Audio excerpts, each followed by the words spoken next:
அஸ்ஸலாமு அலைக்கும் வரஹ்மத்துல்லாஹி வரகாத்துஹு. பிஸ்மில்லாஹிர் ரஹ்மானிர் ரஹீம்.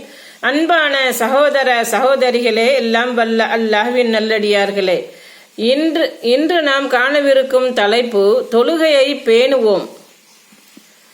என் அன்பிற்குரிய சகோதரிகளே, எல்லாம் வல்ல ஏக இறைவனின் நல்லடியார்களே, தொழுகையின் முக்கியத்துவம் மற்றும் அதை விடுவதனால் ஏற்படும் நஷ்டங்களை பற்றிய ஏராளமான அல்லாஹ்வின் திருமறை வசனங்களும் நபி ஸல்லல்லாஹு அலைஹி வஸல்லம் அவர்களின் பொன்மொழிகளும் நமக்கு தெளிவாக விளக்குகின்றன.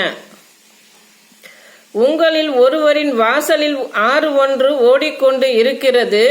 அதில் அவர் தினமும் 5 முறை குளிக்கிறார். அவரின் மேனியில் உள்ள அழுக்குகளில் எதுவும் எஞ்சி இருக்குமா என கூறுங்கள் என்று தோழர்களிடம் நபி ஸல்லல்லாஹு அலைஹி வஸல்லம் அவர்கள் கேட்டார்கள்.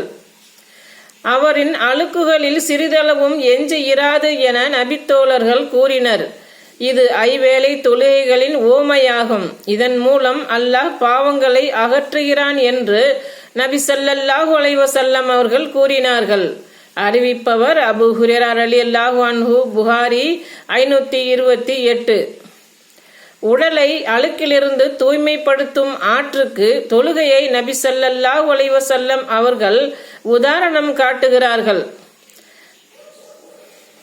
பாவ பரிகாரத்திற்கு உடலை வருத்த வேண்டும், நீண்ட தூரம் பயணம் செய்து பாவக்கடனை தீர்க்க வேண்டும் என்றெல்லாம் கூறாமல், வீட்டு வாசலில் ஓடுகின்ற நமக்கு எளிதில் கிடைக்கின்ற ஆற்று நீர் உடலை தூய்மைப்படுத்துவதோடு மட்டுமல்லாமல்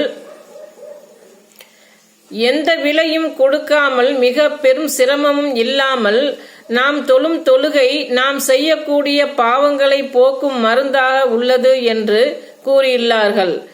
தொழுகை வெட்கக்கேடான காரியங்களை விட்டும் தீமையை விட்டும் தடுக்கும். அல் குர்ஆன் அத்தியாயம் 29 வசனம் 45. இஸ்லாம் குற்றங்களை தடுத்து அதற்கு தண்டனை வழங்குவதோடு நின்று விடாமல் அதை விட்டும் தவிர்த்து கொள்வதற்கான வழிமுறைகளை தொழுகையின் மூலமாக சொல்லித் தருகிறது. தொழுபவர்கள் நாம் தொழுகிறோம் என்ற காரணத்திற்காகவாவது மானக்கேடான விஷயங்களை விட்டும் தவிர்த்திருப்பார்கள். இன்று பெரும்பாலும் தொழக்கூடியவர்களிடம் பெரும் குற்றங்கள் நிகழ்வதை காண முடிவதில்லை. பாவங்களில் இருந்து விடுபட அல்லாஹ் நம்மை தொழுகையில் கண்காணிக்கிறான் என்பதை மனதில் நிறுத்தி கொள்ள வேண்டும். தொழுகையில் அல்லாஹ் நம்மை பார்க்கிறான் என்ற எண்ணம் பாவங்கள் குற்றங்கள் செய்யும் போதும் இறைவன் நம்மை கண்காணிக்கிறான் என்ற எண்ணத்தை ஏற்படுத்தி அவற்றை தடுக்கும் கருவியாக ஆக்கிவிடுகிறது. இதுபோல் ஐவேளை தொழுகையிலும் இந்த எண்ணத்தை வளர்த்து கொண்டால் பாவங்களுக்கு வழி இல்லாமல் போய்விடும். அஸ்ஸலாமு அலைக்கும் வரஹ்மத்துல்லாஹி வரகாத்துஹு.